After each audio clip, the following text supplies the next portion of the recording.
kapatid, naliligo po ba tayo araw-araw? Yung iba sumagot, depende. Pag tag-ulan, hindi masyado. Okay, pero usually we take a bath every day. Tama? Bakit? Walang dahilan. Para maging malinis. Very good. Para maging malinis. Ngayon, kasya na po ba ang isang timbang tubig? Pagka mahina, pinagkakasya natin. Tama. Pero kung maalwan naman ang tubig, kulang ang isang balde. Correct? Ngayon, bubukaka ako. Bakit ako bumubukaka? Gusto kong ipakita sa inyo na yung pinaliliguan nating labas ng katawan, kokonti lang po ang sulok. Sulok, sulok, sulok, sulok, sulok.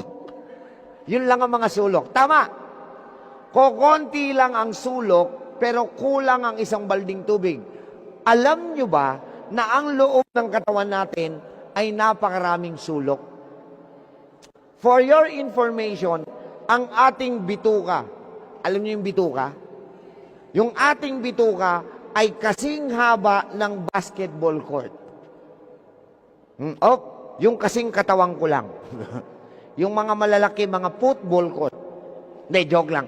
Pare-parehas tayo. Ngayon, imagine ninyo yung haba ng basketball court. Ito, parang basketball court to eh. Mahaba o maikse? Ang talino ni Lord, no? Imagine, ganun kahabang bituka, tinupi niya, pinagkasya sa tiyan na yan. So, dahil tupi-tupi yung bituka, tanong, marami ba siyang sulok o kokonti? Marami.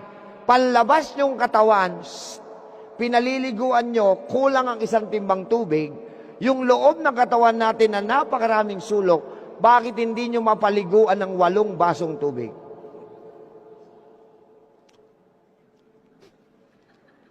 Hello? Are we learning? May tanong pa ako. Nasubukan nyo na ho ba na magpaligo ng 1 basong soft drinks? Sige na, yung totoo. Bakit hindi nyo subukan? Bakit? Bakit ayaw nyong itry? Ano na? Malagkit. O sige, malagkit. Tingnan nyo ha, malagkit. Bakit malagkit na soft drinks ang pinampapaligo nyo sa loob ng katawan nyo, sa loob ng katawan ng anak mo, sa loob ng katawan ng apo mo? Nanay, tatay, lolo't lola, nag-iisip ka ba o nagtatanga-tangahan lang? Ha? Bakit ko nasabi yon? Sa loob ng tahanan nyo, kayo na po matatanda.